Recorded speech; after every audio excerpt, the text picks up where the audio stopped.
Hi, I'm Keith Varnum. On behalf of the Ascended Masters, I would like to invite you right now to choose innocence. Chosen innocence is very different from natural innocence. Chosen innocence cannot be taken away. You can never lose it. It's yours for eternity. I first learned about chosen innocence from a grove of young birch trees in New England. A friend and I were feeling very depressed one day. We decided to take a hike, hoping it might shift us and help us to feel better. However, the more we hiked, the more depressed we get, the more tired we got, and finally we just collapsed. And we laid down in the snow.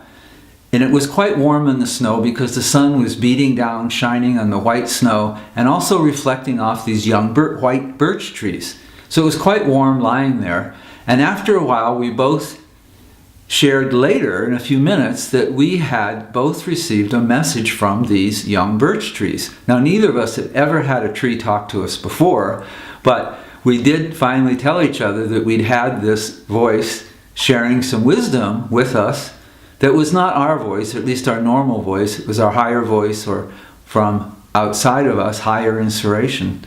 And what it was this story about chosen innocence. We compared notes and we both had received exactly the same message from those young birch trees.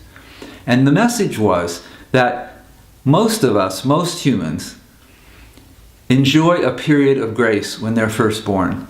Most humans enjoy a period of natural innocence, natural openness, playfulness, trustingness, and things go fairly well for a while.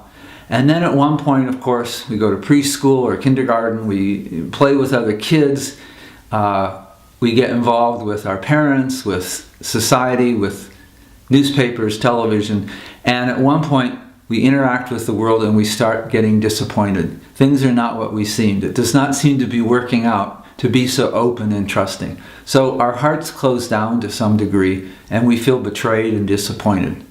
This has happened to most of us in one form or another, one or more times, or repeatedly for many years. And then at one point, the good news was that the birch trees told us that at one point, every human being has the opportunity to choose innocence again. And again, as I said, chosen innocence is very different, they said, from natural innocence, because when you choose it from your own free will, it cannot be taken away. It's yours to stay in that state as long as you keep choosing it. So they said at one point you have the opportunity from free will to choose to be free of judgment, preconception.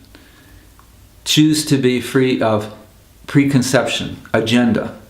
To be free of your conditioning, your programming, your limitations. To be innocent of all those restrictions that were put on us or that we bought into from our early years.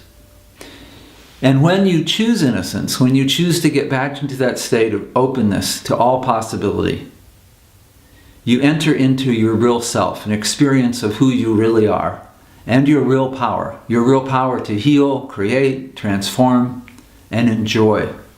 You enter into a state of true peace. And at that moment, choosing peace, choosing innocence, choosing to be innocent of all framework and construction and belief systems allows you to live each moment in the present moment. And the present moment is the womb, is the mother of all magic and miracles and transformation. Now, this was the message of these wonderful young spirits of the birch trees. And my friend and I didn't believe it at all because, frankly, we were miserable. So we said, hey, that's a great story. It's really cool how it came to us. But we were very skeptical. Maybe that was possible for some people, like Jesus and Buddha and others. But there's no way that we would ever be able to choose or have the clarity or the power or the strength to move out of these heavy, heavy feelings that we were in. And so I spent many years feeling that way until I met other books and teachers and videos like this and movies and certain other friends who also shared a version of this story, that at one point you could actually choose to shift your attention, choose to free yourself, choose to look at the world and look at the oneness, the unity, and choose connection rather than separation. And so gradually, bit by bit, I practiced it, I played with it, and I learned that chosen innocence is not only very possible, it's probable, it's inevitable for all of us. At some point, we will listen to our soul, we will listen to that inner voice that says, you can choose to look beyond this, above this, beyond this. Go to the level of ego, go to the level of your soul, go to the level of seeing how everything is connected. Go to the level of choosing to be innocent of your past, free of all those limitations, choosing oneness. So today I invite you to choose to be innocent. Thanks.